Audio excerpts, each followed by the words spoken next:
So today I'm going to do a video on swapping out my Choate stock with an M4 stock. And here's a screenshot I took while editing this. It's pretty badass. Here I got the Magpul butt stock on there with a carbine tube. I use a Midwest Industries folding unit, and I designed it so that I got it folding to the right. And there I am shooting the press right here.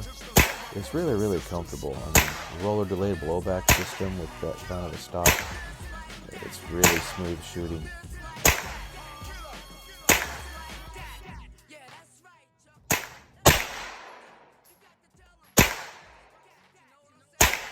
Here you can see I got the stock folded to the right.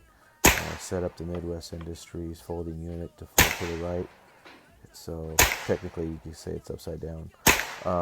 So I shot it a few rounds this way just to see if the casings are going to clear.